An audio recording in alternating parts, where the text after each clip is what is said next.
Shabbat Shalom, queridos amigos, queridas amigas y hermanos y hermanas potenciales, por supuesto.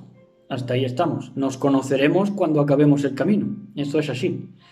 Y vamos ahora con Marcos 3, que va a ser el segundo tema que estamos ofreciendo en este Shabbat. Ya hemos visto Josué 15 o 16, que ha estado tremendo.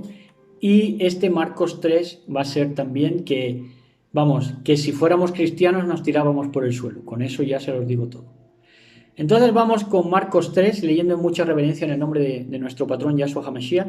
Dice así, ya directamente. Dice: entró de nuevo en la sinagoga y había allí un hombre que tenía la mano paralizada. Esto ya nos habla, claro que nos habla. Entra a la sinagoga y la sinagoga tenía la misma autoridad que el templo o que la iglesia actual. ¿Qué autoridad? Ninguna. ¿Qué era lo mejor que le había sucedido a la sinagoga? Que esporádicamente, según alguien elevara su vida, pues en este caso la visitó. Y eso es lo que ha estado pasando, que si alguien ha alcanzado virtud, ha estado visitando estos sistemas, sinagoga, templo, iglesia. Pero lo mejor que le pasa a la sinagoga y a la iglesia es su visita. Autoridad como cuatro paredes no tiene ninguna. Verso 2. Estaban al acecho a ver si curaba en Shabbat para poder acusarle. Por cierto, decir algo del verso 1. Este hombre tenía la mano paralizada. La mano paralizada es voluntad imposibilitada. La mano seca, la mano paralizada, voluntad imposibilitada. Le habían imposibilitado, le habían hecho imposible su propia voluntad. Tremendo. Por eso en el verso 2 dice: estaban al acecho los fariseos y los escribas y todos los que pululaban siempre por allí. Dice, estaban al acecho a ver si curaba en Shabbat, en Mashiach, para poder acusarle. Estaban al acecho estos fariseos, estos religiosos, estaban siempre al acecho. ¿Y quién está al acecho? Pues Satanás, que anda como león rugiente buscando a quien devorar. En 1 de Pedro 5:8 pueden ustedes verlo. ¿Para qué estaban al acecho? Para acusarle de quebrar, en este caso el Shabbat, de quebrar algo que no entendían y habían hecho añicos el Shabbat, en la comprensión del Shabbat. ¿Por qué? Porque no lo entendían y entonces ponían 1001 objeciones, 1001 takanot ¿para qué? ¿Para que la gente lo guardara? No, precisamente para imposibilitar la voluntad, para hacer que todos tuviéramos las manos secas y no tuviéramos ni siquiera la voluntad de querer guardar el Shabbat, guardar la Torah. Secamanos. Son unos auténticos secamanos, secavoluntades. El verso 3 dice el hombre que tenía la mano seca. Dice al hombre, el Mashiach dice al hombre que tenía la mano seca: levántate ahí en medio. Levántate ahí en medio. ¿Por qué le dice esto? Porque lo pone como señal ante todos a este hombre de la mano seca. Por eso le dice: ponte ahí en medio, que van a ver estos, lo que es buen hombre. Verso 4. Él iba siempre por delante. Pero dándoles el pique a esta gente. Claro, demostrándole. Perdiendo, pues, venga, para más pica lo saco aquí para que todos lo vean. Exactamente, demostrándoselo a quien quisiera verlo. Si él es así, y en las señales que nos pone a nosotros en el día de hoy es exactamente lo mismo. Quien quiera verlo, ve las señales que ha estado dejando por la historia. Como dimos el otro día el tema de Nietzsche, que se volvió loco comiéndose sus heces. Todo eso son señales que el Eterno pone. ¿Para quién? Para quien quiera verlo. Bueno, seguimos. Dice, levántate ahí en medio, que es que lo pone como señal ante todos. Verso 4. Y les dice, es lícito, les dice a los fariseos, a los religiosos, les pregunta, ¿Es lícito en Shabbat hacer el bien en vez de hacer el mal? ¿Salvar una vida en vez de destruirla? Pero ellos callaban. ¿Por qué callaban? Porque no sabían, no discernían. Ni sabían ni discernían. Y aquí el Mashiach les hace ver que no sabían ni discernían la cuestión primordial. No le estaba no le estaba hablando de cuestiones secundarias, sino la cuestión principal. ¿Es lícito hacer bien en Shabbat? Entonces no se enteraban, no sabían ni discernían. ¿De qué se encargaban? De secar la mano de la gente, de secar las manos, de secar las voluntades. Verso 5. Entonces, mirándoles con ira, el Mashiach mirándoles con ira, tremendo, apenado por la dureza de sus corazones, dice al hombre, extiende la mano. Él la extendió y quedó restablecida su mano. ¿Por qué tenía ira el Mashiach? ¿Por qué demostró ira con la mirada? Porque enseñaban lo que no sabían. Porque enseñaban lo que no sabían. Esto es lo que aira a nuestro Mashiach. Enseñar lo que no sabes. Y sí. como muestran que un Jesús, ¿no? Un Jesús, que no era un mancito, que no hacía nada, que mira todo lo que te dice aquí. Claro, él no se andaba con rodeos. Y en Efesios 2:3 nos habla de la ira, fíjense. Y lo que yo quiero decir es que la ira de Elohim no la mueven los ateos, ni la mueven los budistas, ni los hindúes, ni la gente que no tiene ni pajolera idea de la Torá. La ira de Elohim la mueve gente que habla sin saber.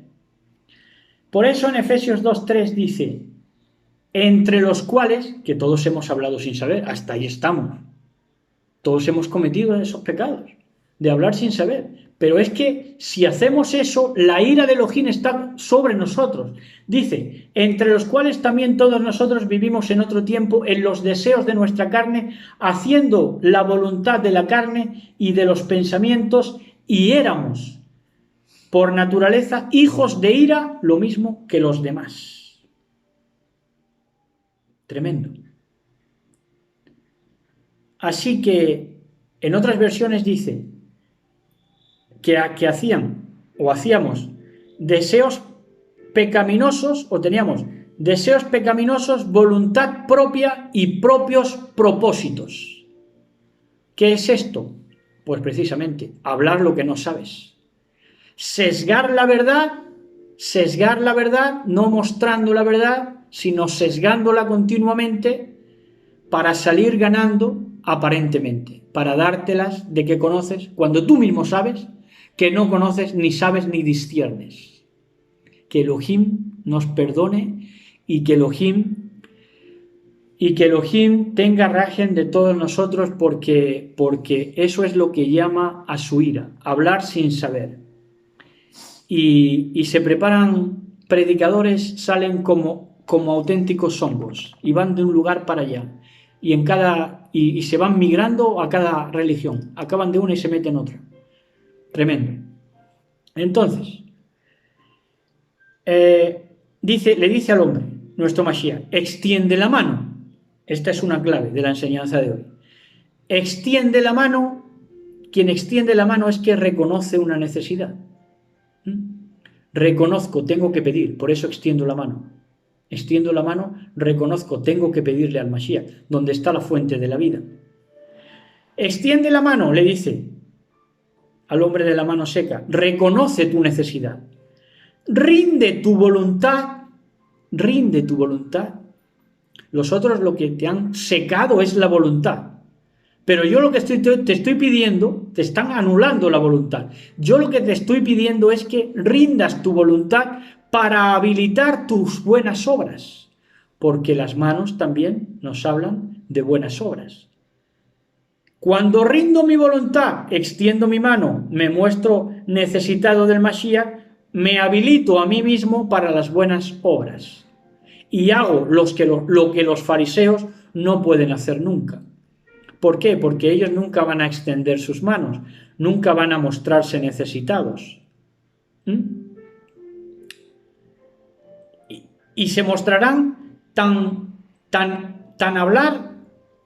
hablarán de lo que no saben, que te dirán que no son necesarias las obras, incluso, y que es por fe y que la gracia y todo eso.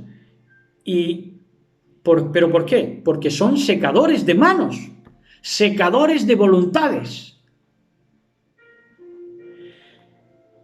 Y entonces el Mashiach les dice: delante de estos, extiende tu mano, haz lo que los fariseos no hacen, muéstrate necesitado, ríndeme tu voluntad para que la tengas precisamente. Ellos lo que hacen es quitarte la voluntad, secarte la voluntad, secarte las manos.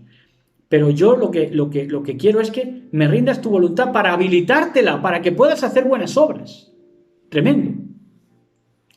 Entonces la mano le quedó restablecida. ¿Qué es mano restablecida? Habilidad para obrar. La habilidad para obrar. Hasta que no tengamos la mano restablecida después de haber reconocido nuestra necesidad de Él, no tendremos habilidad para obrar y queremos, pero no podremos. Diremos que sí, pero no. Diremos que sí, que queremos guardar los mandamientos, pero por otro lado los estaremos incumpliendo constantemente. Será un querer y no poder, cuando no nos mostremos necesitados y rindamos nuestra voluntad para que se habiliten nuestras buenas obras y se habilite nuestra habilidad para obrar ya con mano restablecida. Y también la mano restablecida nos habla de destreza para escoger. Una vez que restablecemos nuestra mano, nuestra voluntad, pues ya tenemos esa destreza para escoger entre el bien y el mal. De otra manera, con la voluntad secada, no tenemos destreza para escoger el bien y del mal, vamos dando tumbos, vamos tropezando siempre en las mismas piedras. Verso 6.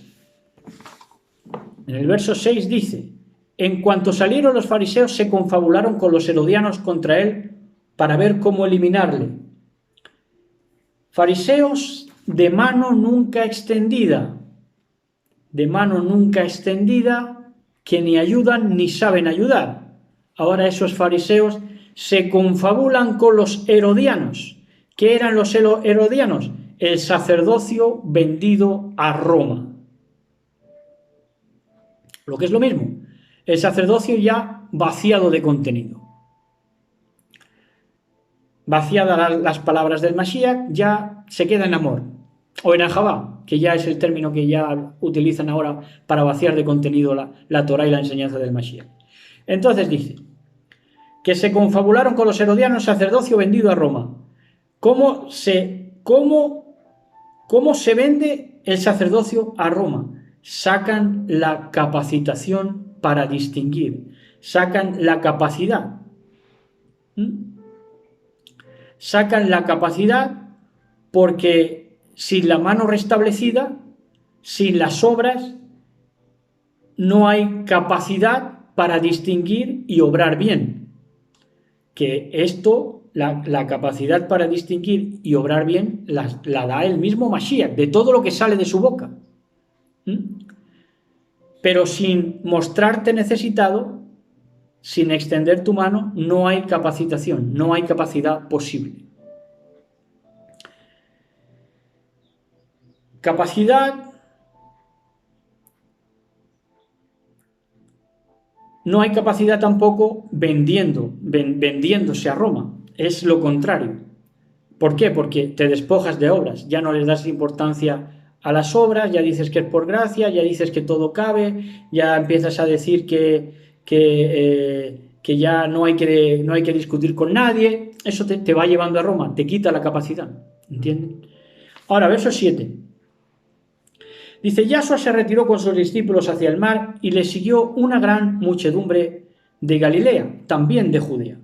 Así que le seguían de Judea y de Galilea, le seguían ya judíos y gentiles, señores. Los judíos y los gentiles ya seguían en ese momento a Yahshua HaMashiach. Y le seguían también de Jerusalén, de Idumea, del otro lado del Jordán, de los alrededores de Tiro y de Sidón, una gran muchedumbre, al oír lo que él hacía, acudió a él.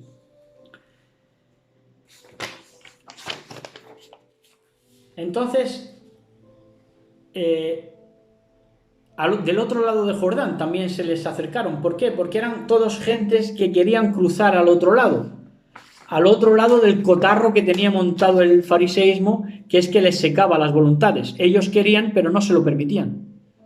Y lo veían claro, lo veían sencillo, pero no se lo permitían, porque ya empezaban a hablarle de tonterías, como al día de hoy, de la gracia, de solo la fe, de la confesión, de mil unas cosas que son estupideces y que lo que te hacen es controlarte con ese cotarro, controlarte para que no cruzas al otro lado, para que no vivas como hebreo, para que no sigas las pisadas del Mashiach, para que te conviertas en otro fariseo.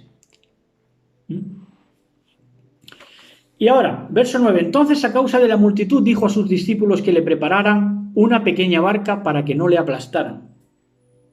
Tomen atención. Les dice que le preparen por si acaso una pequeña barca. Y esto es profético, porque esa pequeña barca iba a ser el remanente del último tiempo y también de ese tiempo.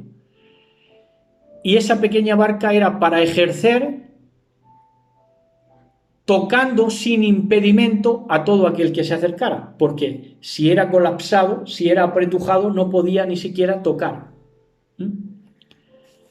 Ahora, entonces por eso guardó una barca. O sea, él no quiere multitudes, precisamente para atendernos bien, porque esas multitudes no le interesan. No, iba solo por también. Claro, le siguen. Por sanidad, por. Claro, iban para muchas cosas. Y es que son multitudes que le impiden. En lugar de ayudarle en su ministerio, en su labor, lo que hacen es impedirle. Ahora lo vamos a ver. Y entonces él coge ese remanente de la pequeña barca para atendernos, para tocarnos sin impedimento y ejercer sobre nosotros su poder. Ese remanente que es la pequeña barca. Verso 10. Pues curó a muchos de suerte que cuantos padecían dolencias se le echaban encima para tocarle. Así que curó a muchos, pero ¿a cuáles curó? A los que pudo tocar.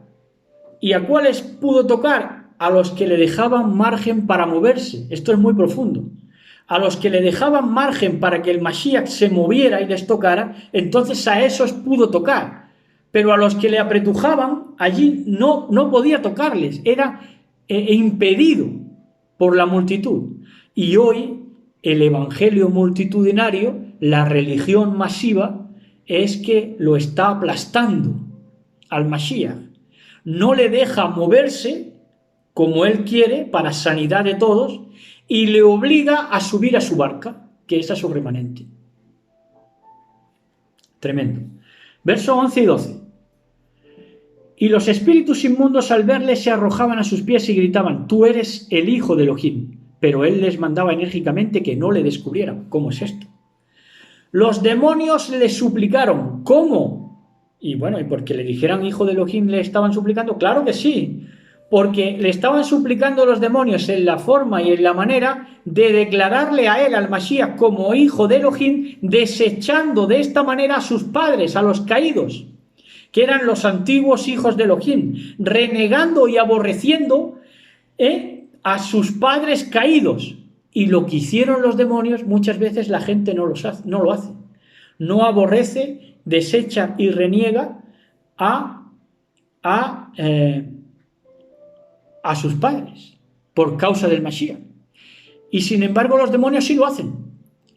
Reniegan de sus padres, desechan de sus padres. Y por cierto, que sus padres también pidieron misericordia a Enoch. También le pidieron, a través de Enoch, le pidieron misericordia a Elohim.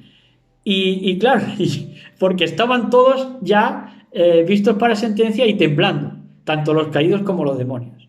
Ahí el único que no se enteraba de la película era Lucifer. Entonces, Yahshua HaMashiach lo reprenda. Y entonces, pero los demonios le desechaban a sus padres, renegaban de sus padres y aborrecían a sus padres caídos, porque por eso le dicen: tú eres el Elohim. Desacreditan a sus padres en favor al verdadero hijo de Elohim, que es nuestro Mashiach. Entonces,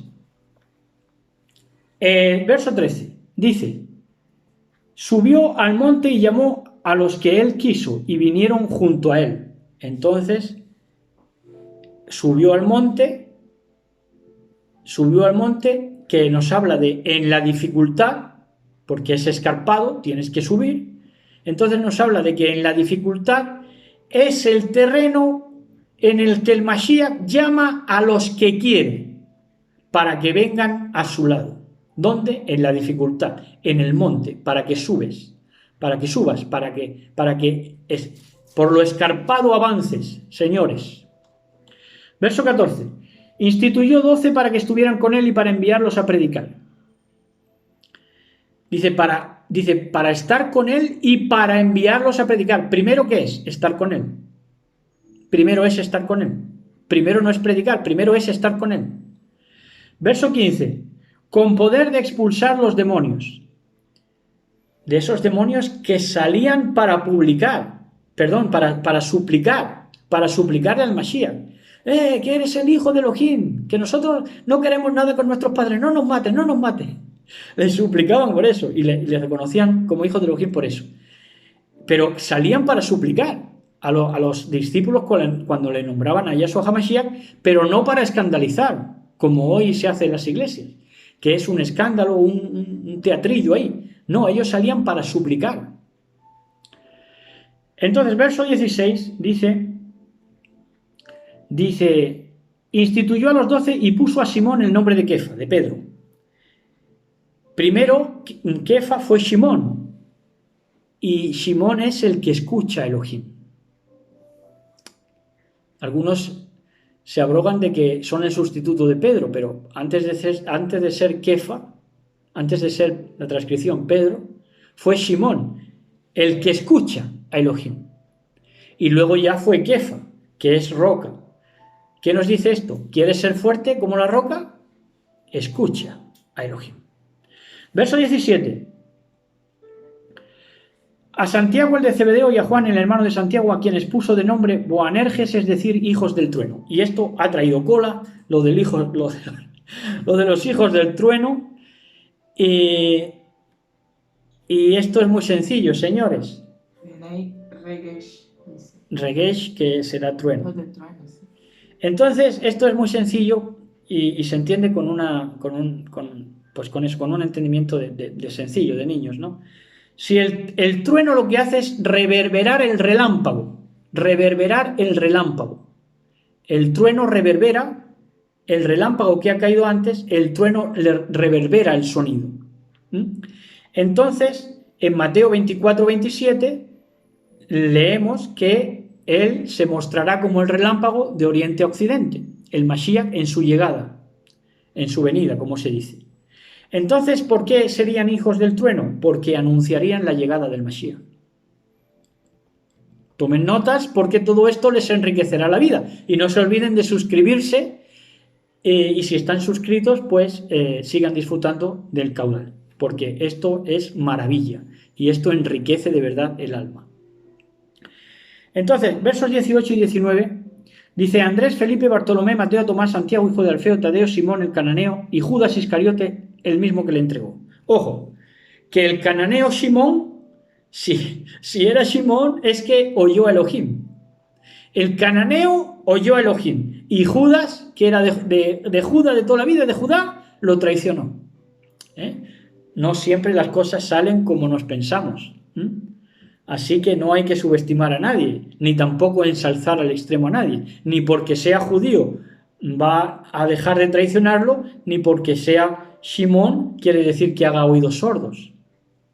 O, vamos, ¿me entiende lo que quiero decir? Que sea de Judá no te garantiza que no traicione.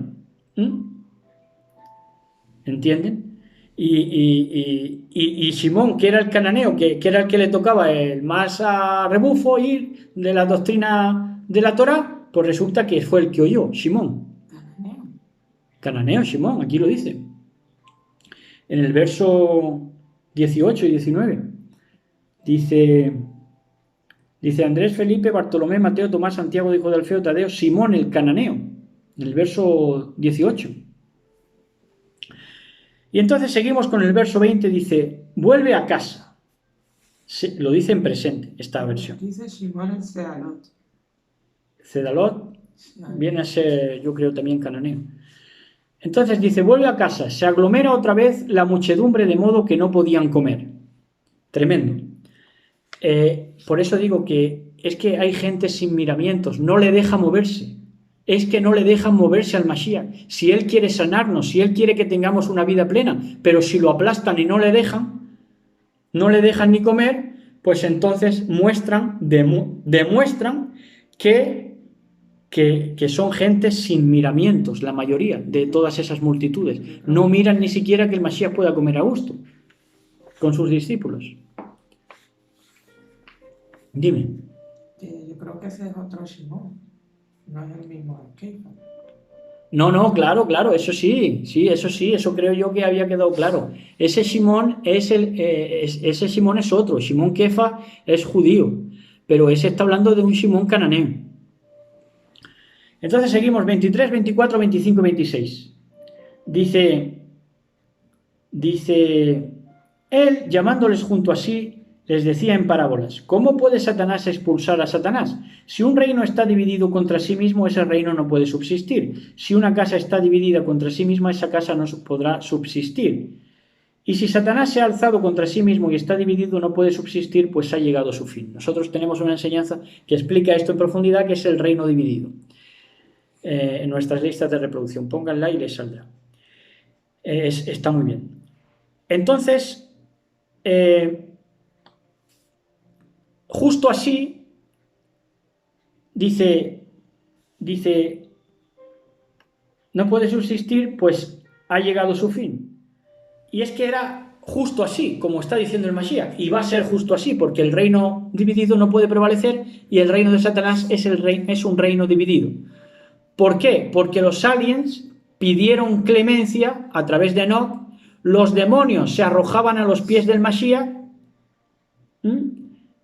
renegando de sus padres, diciéndole hijo de Elohim al Mashiach, y el que no se enteraba de la película, ni se ha enterado nunca, era Lucifer, que le decía, si eres hijo de Elohim, convierte las piedras en pan. Fue el último que se enteraba. Verso 27. Pero nadie puede entrar en la casa del fuerte y saquear su ajuar si no ata primero al fuerte, entonces podrá saquear su casa. Esta casa de este espacio-tiempo era del diablo, o más bien se la tenía de alquiler para sacar lo que le pertenecía a su tiempo, nuestro Mashiach. Entonces tuvo un proceso de atado que va sobre todo desde cuando triunfó y los exhibió públicamente. En Colosenses 2.15 está eso, y ese proceso de atado abarca 2020 años, que más o menos es lo que ha transcurrido, que desde que los exhibió públicamente, Colosenses 2.15 pueden leerlo, y ese saqueo ya nos habla de intervenciones a lo largo de la historia de nuestro Mashiach para sacar lo que él quería sacar mediante poner los instrumentos que ha querido él, como la ilustración, como la Inquisición, etc. Así ha saqueado al diablo. Entonces, verso 28 y 29. Yo os aseguro que se perdonará a todos los hijos de los hombres los pecados y las blasfemias, por muchas que éstas sean. Pero el que blasfemare contra el Ruach HaKodesh, el Espíritu Santo, o aliento divino, no tendrá perdón nunca, antes bien será reo de pecado eterno. El aliento divino, esa es otra de nuestras enseñanzas que también explica en profundidad esto. Pero ese ir contra el aliento divino es la blasfemia imperdonable. Es una blasfemia imperdonable, y ese ir contra el aliento divino es, como dice Isaías 5:20, fíjense cómo será esto de imperdonable, que merece un ay. Y está Isaías diciéndolo en el 5:20. Dice, fíjense, estos son los que no les será perdonado, gente que obra de esta manera. Dice, ay de los que a lo malo dicen bueno y a lo bueno malo, que hacen de la luz tinieblas y de las tinieblas luz, los que ponen a lo amargo por dulce y lo dulce por amargo. Estos son los blasfemos contra el aliento divino. y ese aliento divino es su remanente. Cualquiera que le llame demonio a alguien que es remanente, que va a estar en Elohim, que va a vivir en Elohim, pues se hace culpable de este juicio tremendo, ¿no?, que merece Unai. Versos 30 y 31 dice, es que decían, esto explica la situación, dice, es que decían, está poseído por un espíritu inmundo. Tremendo. Tremendo. Dice, está poseído por un espíritu inmundo, decían los fariseos. En toda aquella comarca le sacaron el titulillo y el periódico de que Yahshua estaba endemoniado. Y entonces es cuando acontece el verso 32, que es que dice 31, ¿no? Sí, el 31, el 31, perdón. Dice, entonces llegan su madre y sus hermanos y quedándose fuera le envían a llamar. Tremendo. ¿Por qué se quedan fuera? Porque se creyeron el verso 30, que es que decían los fariseos que está poseído por un espíritu inmundo.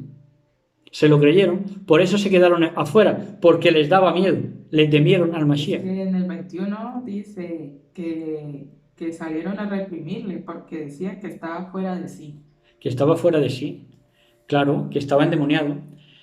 Y entonces por eso se quedaron fuera, su propia familia, y le temieron. Le temieron a su propio hermano, a su propio hijo, porque ya se confiaban más en las palabras de los fariseos que la del mismo Mashiach, que lo etiquetaron ya como endemoniado.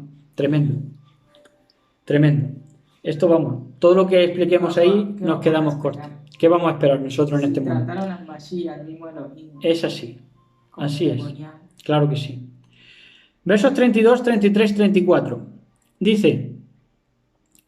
Dice, estaba mucha gente sentada a su alrededor, le dicen, oye, tu madre, todo esto después ya, fíjense que esto muchas veces se ha dicho, no, oye, qué duro fue aquel Mashiach. Bueno, vamos a explicarlo porque el mismo contexto se explica. Le dicen, estaba mucha gente sentada a su alrededor y le dicen, oye, tu madre y tus hermanos y tus hermanas están fuera y te buscan. Él le responde, ¿quién es mi madre y mis hermanos? Y mirando en torno a los que estaban sentados en corro a su alrededor, dice, estos son mi madre y mis hermanos. Tremendo. Cariñoso fue nuestro Mashiach. Cariñoso fue, vamos. Porque era para hablarles, pero de una manera mucho más dura. Cariñoso fue porque su familia le creyó endemoniado. Tremenda la situación. Verso 35. Quien cumpla la voluntad de Elohim, este es mi hermano, mi hermana y mi madre. Y es que él va a estar cercano siempre, ¿a quién? A los que no se quedaban fuera por creer más a la palabra de los fariseos que le demonizaban al mismo Mashiach. Cercano a los que no se quedaban fuera, cercano a los que no se creían a los fariseos hipócritas, que incapacitan, que dejan discapacitado, que dejan con la mano seca, que dejan sin voluntad a la gente, porque ellos mismos no se muestran necesitados, ni quieren que nadie acuda al Mashiach necesitado.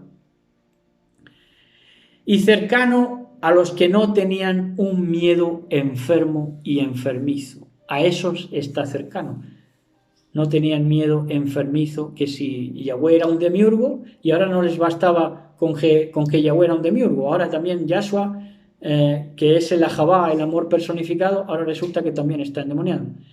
Entonces siempre estará cercano a los que no tenían ese miedo enfermizo. Usted quiere estar cerca del Mashiach, pues no se quede fuera, ni crea a los hipócritas fariseos y no le tenga un miedo enfermizo. Respételo, tenga miedo de pecar, eso sí, pero nunca le tenga ese miedo enfermizo de catalogarlo como algo extraño, como algo monstruoso, que es como hoy mucha gente le ve alrededor del mundo. Mucho ateísmo le ve ya como algo totalmente extraño a la humanidad. Y bueno, pues hasta aquí. Añadir más yo creo que estaría de más, así que espero que hayan disfrutado de este mensaje, de estos mensajes, y que tengan un Shabbat bendecido, un Shabbat lleno de Shalom. No se olviden de suscribirse, de darle me gusta, si así lo quieren y nos ayuda. y disfruten del caudal, todo lo que tenemos para ustedes con mucha jabá, con mucho amor y preparándonos, no de ahora, sino desde siempre. El Eterno bendito sea, nos ha preparado para darles lo mejor.